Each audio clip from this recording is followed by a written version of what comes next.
Then from the cloud came a voice that said, "This is my beloved Son, with whom I am well pleased. Listen to him." When the disciples heard this, they fell prostrate and were very much afraid. But Jesus came and touched them, saying, "Rise and do not be afraid." And when the disciples raised their eyes, they saw no one else but Jesus alone.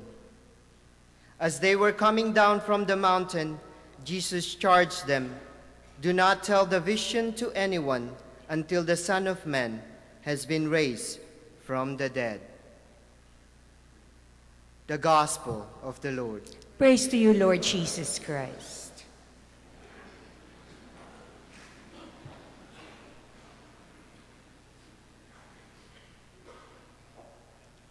Maganda po yung ginawa ni Father na siya po'y umikot pa. At bago dalhin ang Book of the Gospel sa ating pong pulpito, kokopyahin natin yung next time. Ako po'y may na-discover isang napakagandang kwento. In the Old Testament, in the second book of the Kings, ito po yung kwento. Nung panahon pong yon, ang mga taga-Israel ay kalaban po nila ang mga Aram. Yung mga Arameans ang tawag sa mga iyon. Ang hindi maintindihan nung hari ng Aram kung bakit lahat ng kanyang battle plans parang nalalaman ng mga taga-Israel. Every time he would plan a battle against the Israelites, talo siya. Bakit? Parang alam ng mga taga-Israel kung anong susunod niyang gagawin. Ang unay nagduda na siya ng ilan sa kanya mga high-ranking officers, tinatraidor siya. Until he would discover one truth. Mayroon pala ang Israel na isang propeta na ang pangalan ay si Elisha, who was given the gift of vision. At nasisilip niya sa kanyang vision into the future kung ano ang susunod na mga plano ng hari ng Aram. Siyempre, ikukwento niya yun sa mga taga-Israel, nalalaman tuloy yung taktikang susunod na gagamitin ng kanilang kalaban, and Israel always came up as the victor of the wars. So nang malaman niya to, sabi niya, ay hindi pwede to, palagi tayong talo. What we will have to do is capture that prophet Elisha, kill him. And so one day nang malaman niya kung anong city na andun itong si Elishang propeta, nagpadala siya ng isang buong army. You make sure you surround the city. Make sure you're able to capture Elisha. Make sure patay ang propetang iyan. That way, we will win over Israel. They came in the cover of darkness gabi. Ngunit ang unang nakatunog na may something is wrong ay yung alalay ni Elisha. Kaagad tumakbo siya doon sa kanya at sinabi, "Lord, nako, surrounded na po tayo na napakarami. Iisa ang kanilang hangad. Papatayin po kayo. Nako, anong gagawin natin?" At ang sabi sa kanya ni Elisha, "Don't you worry." "Hindi, Lord, tignan mo yung bulubundukin yan. Advancing troops of the king of Aram. They're here to kill you." Ang statement na isasagot ni Elisha, very strange. Pakinggan nyo. "Do not be afraid." Huwag kang matakot. "Those who are with us are more than those who are with them." Nakatunga nga sa kanya yung kanyang alalay, sabi, "Lord, dadalawa lang tayo. Libo yung aking nakikita." And then Elisha told him, "Close your eyes." And then he prayed over him with this wonderful prayer. "O Lord, open the eyes of my servant that he may see." Na para makita niya. Nang idinilat nung kanyang alalay ang kanyang mga mata, alam niyo na nakita niya? Si Elisha napapaligiran ng libo-libong tropa ng mga anghel, and in chariots of fire. Mas marami nga sila compared sa kalaban. The ending of the story, the troops of Aram will be totally defeated and Elisha will be saved. Lord, open his eyes that he may see. that there are more of us and less of them. Yung storya pong yan, pwedeng istorya ngayon ni Pedro. Abay sila'y papunta na, sabi ng Panginoong Jesus, last trip na natin to sa Jerusalem. And when I reach that place, you know what? They will not welcome me. They will cry, crucify him. They will put a thorn of crowns on my head. They will torture me. And I will die the painful death of a criminal. And you will look at me and will be ashamed of what I will go through. Alam mo sagot ni Pedro, no way. Lord naman, paano naman kami? Abay, lahat ng aming pinapangarap, mawawalang parang bula. The moment you die, that was a moment of terror for Peter. That was a moment of great anxiety. Those were troubled times. And he was afraid. Dahil po rito, alam ng Panginoon that Peter has to have a glimpse, a peek, dapat ipasilip sa kanya kung sino itong Kristong kanyang pinaniniwalaan. And in that great moment of the transfiguration, the Lord reveals the glory of the only Son of God. The Lord reveals that He is higher than Moses and Isaiah the prophet. That He is greater than everyone in the Old Testament. That He will be victorious kahit na sa kanyang kamatayan. My dear friends, ang panahon ni Pedro ay panahon natin ngayon. Marami ang nagsasabi, naku Father, nakakatakot. Yung nangyayari po ngayon sa Libya, sa Bahrain, sa Yemen, sa Egypt, yung pag-uwi na napakaraming OFWs na nakadepende naman ang kanilang mga pamilya sa mga kinikita ng mga ito. Paano ang schooling ng mga bata? Paano yung tinatayong bahay? Paano yung inutang na kotse? You know? And suddenly, things are not anymore in your control. Eh di lalo na yung mga nasa Japan. Nakita natin kung paano galit ang kalikasan. And you suddenly, in the midst of all of that, kasi po kahapon, nagbukas po ako ng internet. Sinilip ko po yung mga actual na videos nung dumating na yung tsunami. Hindi yung galing sa taas, kundi yung mga taong nasa baba at ipinapasok na ngayon nila. Talaga hong ang realization mo, una, you're not in control. Pangalawa, talagang matatakot ka. That this has happened and that has become a catastrophe kung saan dati may village and you see nothing na nakatayo. You realize suddenly, there is no future for you.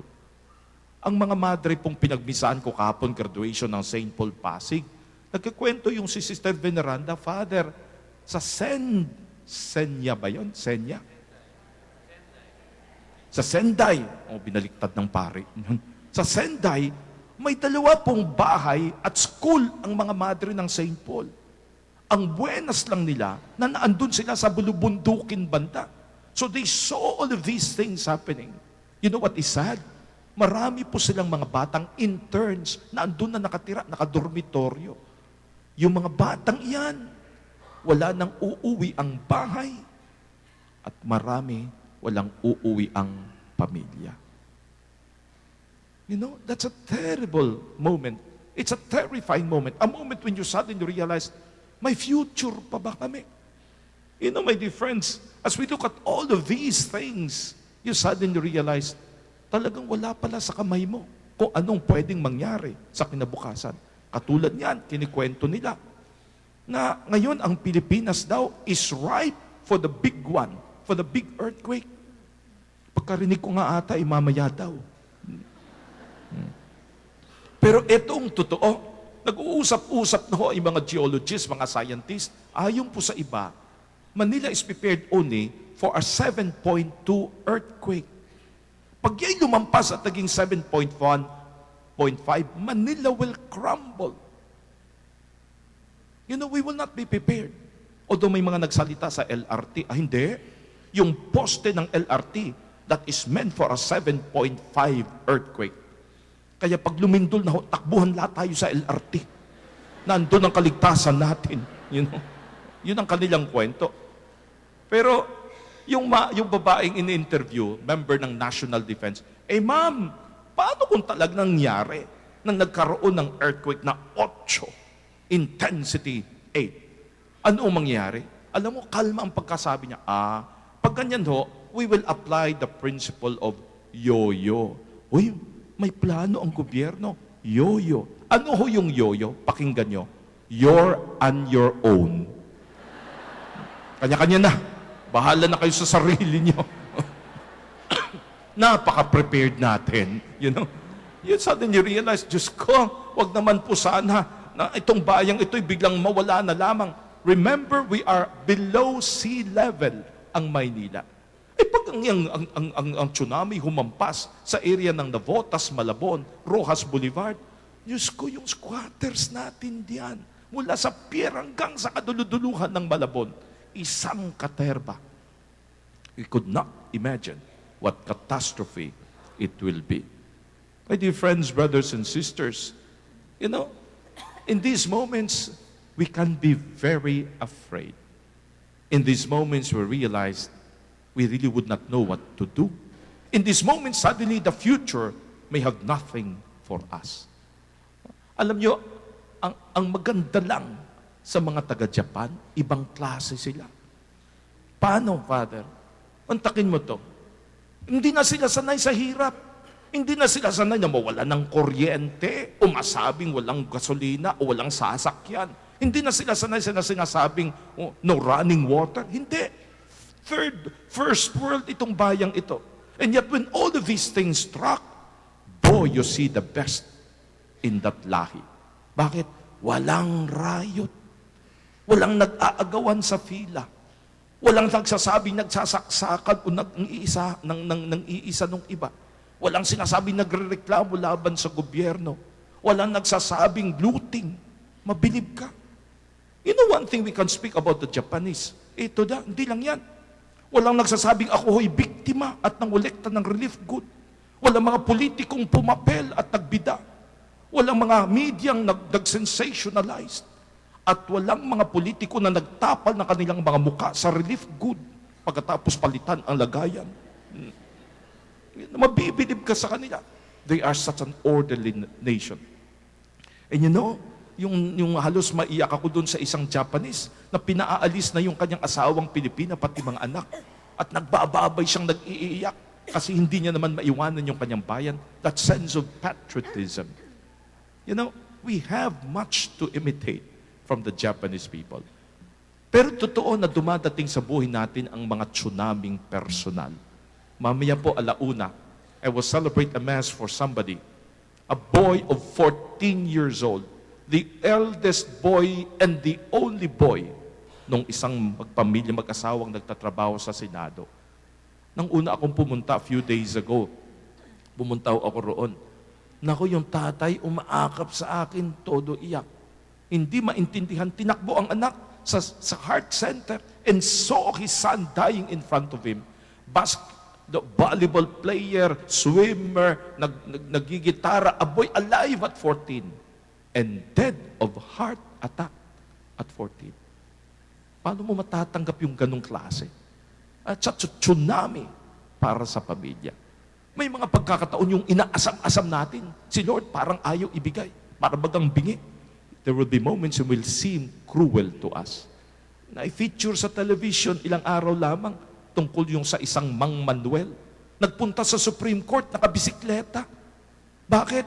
Kasi yung anak na kumuha ng board exam para sa mga lawyers, ni-request ang tatay, kayo na lang kung pumunta, tignan kung ako ba'y nakapasa. Yung kaba, yung takot ng tatay, siyang na-interview. Bakit? Nakabisikleta lang. Kayo may talagang mahirap lang. Yung anak ko pong yan, 6 na taon ang pag-aabugasya. Bakit 6? May mga pagkakataong dapat hihinto. Wala na ho kaming pera. Tinaguyod lang ang education of the child sa pagbebenta ng balot. Alam mo, habang kinikwento niya yon, sabi ko, Lord naman, papasahin mo naman, kauntakin mo. This is going to be freedom for them. A sense of a future. Mawawalan na sila sa hirap. Maiangat na ang buhay nila. Alam nyo, lumabas, hindi nakapasa. Wala yung pangalang anak. Nang in-interview siya, alam mo, ako nagalit. Lord naman, hindi pa pinagbigyan. Takin mo yung hirap na yung mama naman chance na. There will be moments when we just can't seem to understand the ways of God. It is in these moments of the seeming crucifixion, the defeat, that we will have to